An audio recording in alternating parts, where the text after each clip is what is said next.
दोस्तों, राष्ट्रपति भवन में जो मुगल गार्डन है उसका नाम इन दिनों बदल दिया गया है और अब उसको अमृत उद्यान के नाम से जाना जाएगा।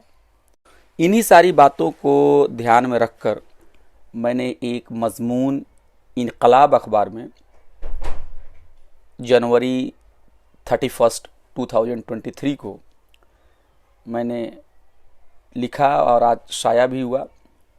मैं चाह रहा हूं कि इस मजमून को आपके सामने पढ़ दूं। इस मजमून का जो उन्वान है, टाइटल है, वो कुछ इस तरह है: मुगल गार्डन में नफ़रत की खेती। तो मैं मजमून आपके सामने पढ़ने जा रहा हूं। मरकज़ में बरसरे इक़्तिदार नरेंद्र मोदी ने मौसम बहार का इस्तक़बाल मुगल गार्डन में नफ़रत की खेती से किया है। पूरी बात यह है कि राष्ट्रपति भवन में वाक़े तारीख़ी बाग का नाम तब्दील कर दिया गया है।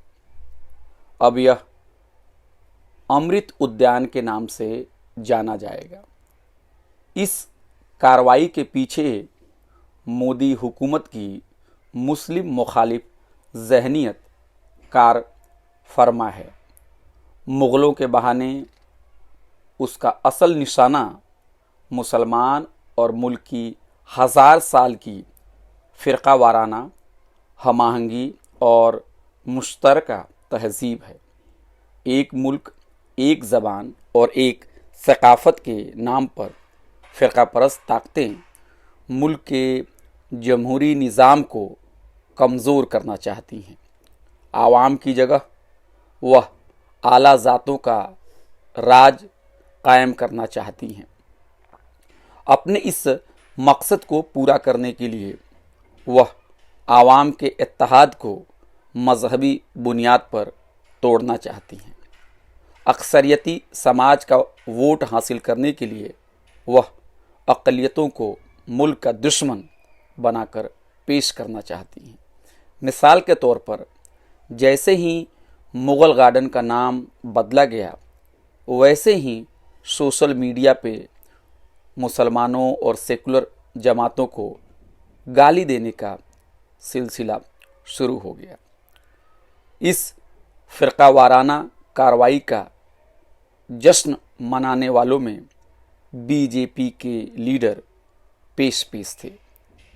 टीवी बहसों में हर रोज़ नज़र आने वाले एक बीजेपी लीडर ने ट्वीट किया और कहा कि नाम बदलने का मोदी हुकूमत का यह फ़ैसला तारीख़ी है, जो ग़ुलामी की ज़हनियत से बाहर आने में मददगार साबित होगा।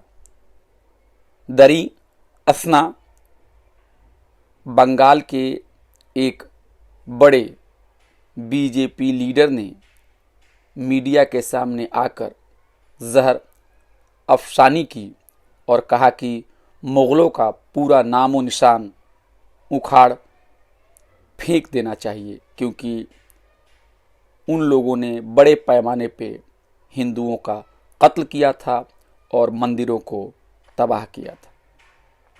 मुग़लों ने हमारी विरासत को ख़त्म किया और उनका नामो निशान तलाश किया जाए और जहाँ भी मिले उन्हें हटा दिया जाए। जहालत का आलम देखिए कि जिस मुग़ल गार्डन को मुग़लों से मंसूब किया जा रहा है, उसका मुग़ल बादशाहों से बराह रास्त कोई ताल्लुक़ नहीं है। दरअसल इस बाग को मुग़लों ने नहीं बल्कि अंग्रेज़ों ने बनवाया था। 1917 में एक मशहूर अंग्रेज़ माहिर फ़न तामीर एडवर्ड लुटियन ने मुग़ल गार्डन की मंसूबाबंदी की थी। हालांकि मज़कूरा बाग में शजरकारी का काम एक दहाई बाद अमल में आया। राष्ट्रपति भवन से लेकर मुग़ल गार्डन की तामीर में अंग्रेज़ों ने रवायती हिंदुस्तानी और मगरबी फ़न तामीर का इस्तेमाल किया। इन तामीरात पर मुग़ल फ़न तामीर के असरात नुमायां तौर पर नज़र आते हैं। यह भी दिलचस्प बात है कि जिन अंग्रेज़ों ने मुग़लों को शिकस्त दी थी और हिंदुस्तान की हुकूमत पर कब्ज़ा किया था, उनको मुग़लों के फ़न तामीर से बुग़्ज़ नहीं था। अंग्रेज़ों को जो भी अच्छा लगा उसको उन्होंने अपना लिया। मगर जिन मुग़लों ने भारत को एक अजीम सियासी ताकत बनाने के लिए काम किया, उन्हें आज अपने ही मुल्क में हमलावर और हिंदू मुखालिफ कहा जा रहा है। जिन मुग़लों ने कभी भी हिंदुस्तान को मजहबी चश्मे से नहीं देखा, उनको कट्टर इस्लामी कहकर गाली दी जा रही है। जिन मुग़लों ने हिंदुस्तान के अलावा किसी और मुल्क को अपना वतन नहीं माना, उनको गैर मुल्की कहा जा रहा है। उनको इस्तेमारी ताकत कहना सबसे बड़ा फरेब है। जिन मुग़लों ने हिंदुओं से शादियां की और उनको अपना समझा, उनको भारत का दुश्मन कहा जा रहा है। जिन मुग़लों ने भारत में एक मुश्तरका विरासत कायम की, उनको हिंदुओं का कातिल कहा जा रहा है।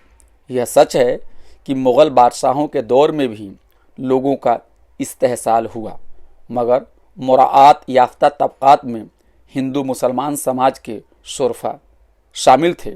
वहीं आम हिंदू मुसलमान काश्तकार और मज़दूर महसूलात के बोझ तले दबे हुए थे। मुग़लों को राज को चलाने में हिंदू समाज के आला ज़ात के लोग आते थे, मगर उनके बारे में भगवा ताकतें कुछ नहीं कहती। कुछ इसी तरह मुग़लों की सियासी लड़ाई बहुत सारे दीगर मुस्लिम हुक्मरानों से थी और मुग़लों की तरफ से लड़ने वाले बहुत सारे हिंदू भी थे। इसलिए मुग़लों या फिर अहद उस्ता की तारीख़ को मजहबी ज़ाविये से नहीं देखा जा सकता, बल्कि हमें समाजी और इक़्तिसादी पहलुओं पर गौर करना होगा। कुछ उसी तरह जब अंग्रेज़ भारत पर काबिज़ हुए तो उनकी मुखालफत में मुग़लों का साथ हिंदू और मुसलमान दोनों ने दिया। उस ज़माने के हिंदू राजाओं और पेशवाओं ने भी बहादुर शाह ज़फ़र को भारत का कायद तस्लीम किया। क्या यह सच नहीं है कि नौ आबादकार अंग्रेज़ों से लड़ने के लिए मुग़ल बादशाह बहादुर शाह ज़फ़र ने बुढ़ापे में तलवार निकाली थी? बहादुर शाह ज़फ़र यह जानते थे कि उनकी हुक्मरानी दिल्ली के बास इलाकों तक महदूद कर दी गई थी, फिर भी उन्होंने मजबूत अंग्रेज़ी राज से लोहा लिया। सियासत आज इस कदर गंदी हो गई है कि मुल्क पर मरने वाले शहीदों को गद्दार वतन कहा जा रहा है और उनके नामो निशान को मिटाने की बात की जा रही है। वहीं दूसरी तरफ जिन फ़िरक़ापरस्त ताकतों ने जंग आज़ादी के दौरान हिंदू मुस्लिम इत्तेहाद को तोड़ने में इस्तेमारी ताकतों की भरपूर मदद की थी, वह खुद को आज देशभक्त कह रही हैं। मुल्क में भाईचारे और फ़िरक़ा वाराना हम आहंगी को फ़रोग़ देने के बजाय हिंदुत्व ताकतें की हमेशा कोशिश रहती है कि लोगों को मजहबी बुनियाद पर बांटा जाए। तारीख़ की फ़िरक़ा वाराना तशरीह और उसका भगवाकरण उनकी अव्वलीन तरजीह बन चुकी है। तारीख़ी हक़ाइक़ को समाजी और इक़्तिसादी नुक़्ते नज़र से देखने की जगह अरबाब इक़्तिदार उसे हिंदू बनाम मुसलमान खतूत की जानिब ले जा रहा है। इन साजिशों के ख़िलाफ़ फ़िरक़ा परस्तों के मक़ासिद बिल्कुल वाज़ेह हैं। मज़हब के नाम पर चलने वाली सियासत के शोर में आवाम की आवाज़ों को दबा दिया जाता है। रोटी, कपड़ा और मकान जैसे बुनियादी मसाइल से तवज्जो हट जाती है और फिर सरकार की नाकामियों पर पर्दा पड़ जाता है। ऐसा महसूस हो रहा है कि मुग़ल गार्डन का नाम बदलने के पीछे BBC की दस्तावेज़ी फिल्म भी है। BBC ने सन 2002 में गुजरात के मुस्लिम मुखालिफ फसादात के मौजू पर एक डॉक्यूमेंट्री फिल्म बनाई थी, जिसमें तब के वज़ीर आला मिस्टर मोदी के रोल पर बड़े बड़े सवालात उठाए गए हैं। पूरी दुनिया में इस फिल्म पर बहस हो रही है। भारत की अक़लियत पर हो रहे हमले फिर मौज़ूए बहस बन गए हैं। इन सब से भगवा जमातों के चेहरे शर्म से लाल हो गए हैं। उनके पास इस फिल्म का कोई माकूल जवाब नहीं है। हालांकि भारत का मेन स्ट्रीम मीडिया मोदी को बचाने के लिए आगे आया है, मगर लोगों के दिलों में अब भी नाराज़गी पाई जा रही है।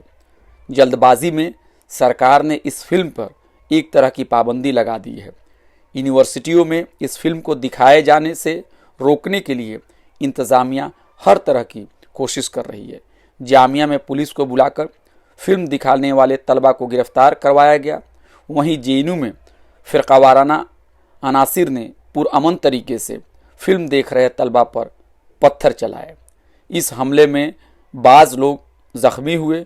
अक़लियती समाज और बाएं बाजों की तंजीमों से वाबस्ता जहदकारों को मारा गया, मगर हमलावरों पर कार्रवाई करने के लिए ना तो पुलिस तैयार है और ना ही यूनिवर्सिटी इंतज़ामिया कैंपस में खुले माहौल को बनाए रखने की अपनी जिम्मेदारी को निभा रही है।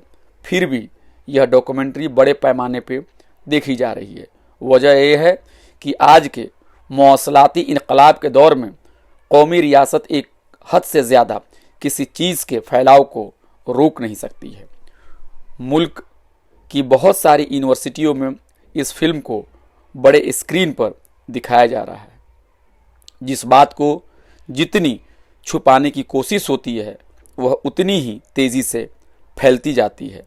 ऐसा लगता है कि सरकार ने मुग़ल गार्डन का नाम बदलकर एक ही पत्थर से दो चिड़िया को मारने की कोशिश की है।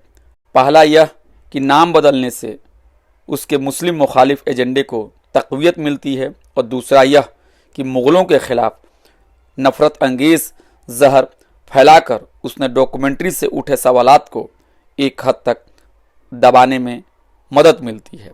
मगर फ़िरका परस्तों के इन पत्थरों से चोट भारत की मुश्तरका तहज़ीब को पहुंच रही है। शुक्रिया। मैं अभय कुमार।